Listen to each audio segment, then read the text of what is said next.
I'm Connor Northrup, but I'm now joined by light heavyweight prospect Zac Pauga, who takes on Ashby Thomas at LFA 98 this Friday, January 29th. Zach, how you doing? Thanks for joining me. I'm good. Thanks for having me. Yeah, no problem. So, 2021 obviously just started. You're off to a pretty good start. Got a fight booked early here. You must be feeling pretty good with how you're starting this year. I'm super excited. I'm so happy to be fighting in January. I was hoping to fight, 5 times last year and it just didn't happen. So I'm hoping now getting started early that I can make that happen this year.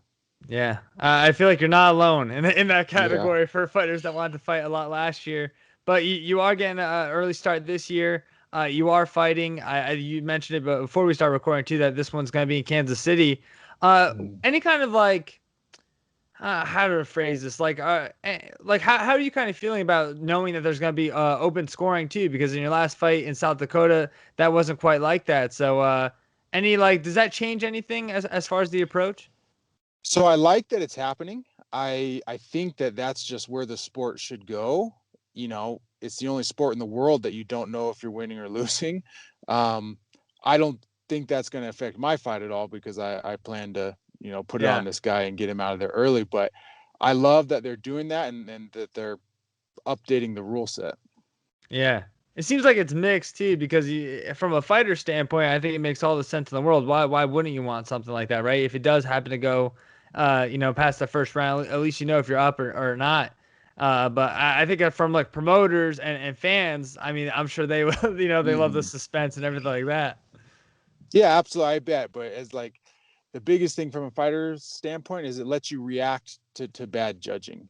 If you think you won a round, but then you're aware that it does that you didn't win, then you can react to that and go out there instead of just thinking you're up 2 rounds in the third round and you give that away and then all of a sudden you just lost a split decision. Yeah. There's like some like entertainment too, because I know when LFA was doing it early on, you're getting some pretty good reactions from guys that were like either like losing the round or winning the round. Their corner were like telling them like, oh, like really? You see them like conversating about it, which is kind of funny. But your take on Thomas, who a guy who's also undefeated at 1-0. How do you even though you guys are both 1-0, how do you kind of compare the levels of you two? So this isn't disrespect to him, but I would say it's not really comparable. I train Hmm. at the best gym on the planet. I spar with Curtis Blades and Alistair Overeem every single day. Um, it's he's had one fight and one win, and that's cool. But our levels of experience and skill just aren't the same. Yeah. And like last time too, we saw a 3 round, performance from you in your LFA Mhm. debut, pro debut as well. How do you see it going this time around? Like I said earlier, I do plan on getting a finish this time. Um, Last time being my pro debut on LFA, I did have a little bit of nerves and my focus was on just getting the win and grinding it out. This time I'm hoping to put on a little bit more of a show. Yeah. And you made your pro debut back in a quarantine Mm. last time around. Then the amateur fights too. I saw you had one in February, so right before kind of everything kind of started falling apart. But for Mhm. you, like, was that always gonna be the decision? Like, was that next fight gonna be pro, or did COVID kind of like change the plan? Did you decide just to maybe like go into it?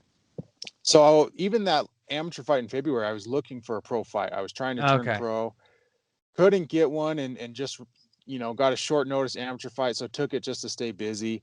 And then we were still looking for pro fights after that, and I had signed contracts for a fight in March, and then yeah, Okay. the world shut down, and we didn't know what was happening, and luckily the LFA came back and uh, offered us a fight in at the end of July, and we jumped on it.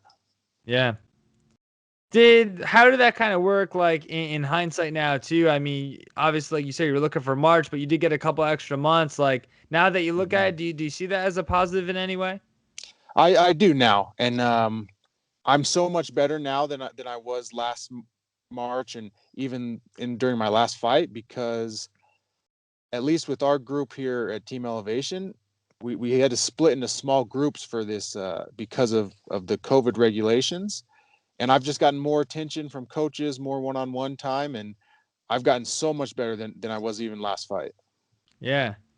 It's kind of crazy too because I feel like your career has moved pretty fast as far as MMA goes. I mean, I think what your first amateur fight was in January 2019, but the Yeah. fact that, like you mentioned before, that you do train with top level guys at elevation, and the fact that you have a very extensive athletic background too. I mean, do you feel like you're pretty far ahead of maybe we already talked about Thomas, but maybe some other guys are in that same category as 1-0?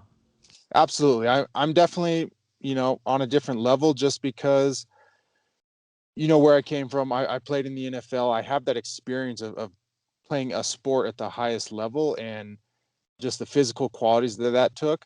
But also, I have the work ethic that comes from getting cut from that. I know what it's like to achieve your dream and have it taken away from you. And that's just the attitude I take into fighting every day now. Yeah. And now just to make sure I have the timeline set too. So you were in the NFL, and then after that you went to rugby. Did the same Mhm. thing happen in rugby? Like, did you get cut from rugby, or was it always rugby and then I'm gonna jump into MMA? It was, I didn't get cut from rugby, but it was more of like a financial decision that, I had a child, I had a kid, and it just wasn't I wasn't earning the money that I needed to support a family. And so I went on and got a real job and then just started fighting for fun, just training. And then I was like, man, I love this, and I'm still pretty strong, pretty athletic. Like, let's see where this can go. Yeah. How long did it take for it to go from I'm just gonna do this to stay fit to, oh, maybe there's like a career here? So I was training for about a year when they asked me to just come start rolling with Curtis. He just needed big bodies are in high demand in MMA, and he just needed someone to roll with. And then I mean, he beat me up the first day, but that first day I was like, okay, let's do this. I can do this. Yeah. And we talked about like your extensive athletic background too. So obviously you have the athleticism there, but I think we see a lot of guys who that transitions over to MMA. But does any part of you sometimes kind of maybe step back that you don't rely like too much on the athleticism, that you do pick up on the technique and things like that? Because I think sometimes when you do have these super athletic guys, maybe some of that other technique and stuff, they don't have to rely on that as much because they do have that raw athletic ability. Absolutely. And I try and pay very close attention to my technique because of that.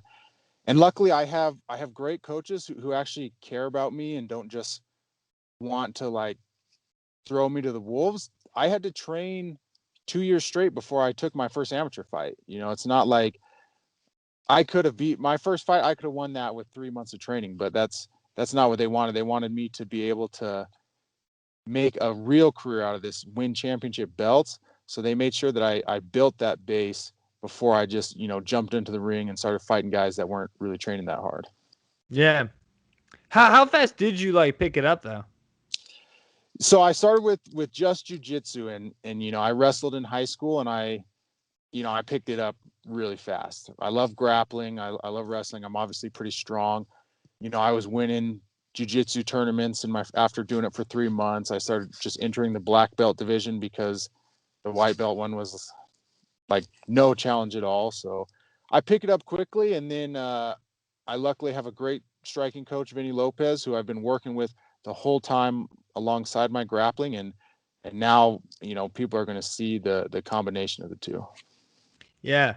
When you were talking earlier about how, you went from rugby to, obviously it was like a financial decision and then you decide Mhm. to keep in shape with MMA, but between that time, like, were you doing any other things like that, maybe like any other different kinds of sports or workouts like that, and then you kind of fell into MMA, or was it, MMA kind of the first route?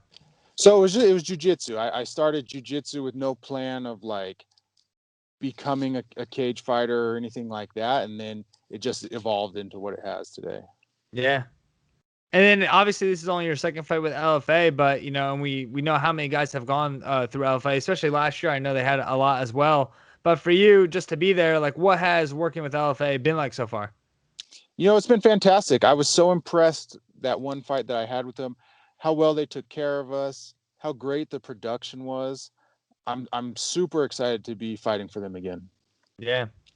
And I actually do have one more question about the whole like sports things too. Like as far as Mhm. like just competing in football, competing in rugby too. Where does like MMA kind of rank in that? Like, do you have like do you rank like those three as your favorite to least favorite as far as like competition wise? Absolutely. MMA is definitely my favorite. The solo aspect of it is crazy. It's just, I mean, obviously I have my team, my coaches, but it's just me in the cage, you know, for if I do well or if I do poorly, like there's no excuses. It's all on me. After that, rugby is my favorite team sport. I love rugby. I still watch rugby. Um, Football was great growing up. You know, every boy in America plays football growing up, but it's not. I didn't love being a fullback, which is where my career went eventually as a fullback, and I did not love doing that. Yeah. Did any part of you wish that you did MMA earlier, or do you kind of look at it as, like I'm here, this is how I got here, it is what it is? I definitely wish that I maybe would have stuck with wrestling a little bit more than I did growing up, but you know, my background, what I've gone through is what makes me the fighter I am today. So I couldn't skip any of it. You know, I couldn't have just started fighting it and been as good as I'm going to be. Yeah, for sure.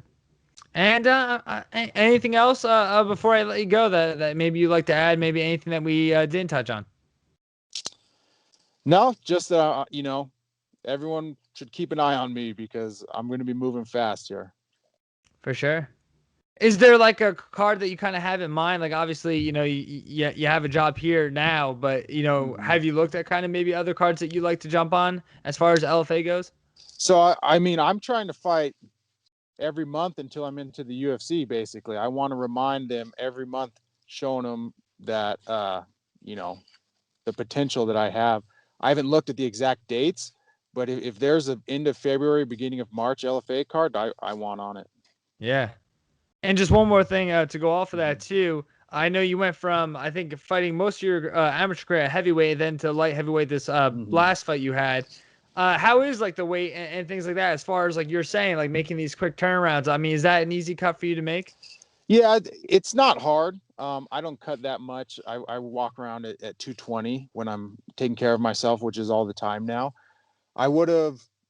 I'm like I said, I'm super fortunate to train with Curtis and Alistair and know that I'm not a heavyweight fighter in the top 5 in the world, Yeah, and that's my goal is to win championship belts, and I know that it's not going to be at heavyweight. for sure. Mhm. All right, Zach. Well, thank you so much for your time. Have a safe flight, and I wish you nothing but the best come Friday. Awesome, thank you. Thanks for having me. All right, take care.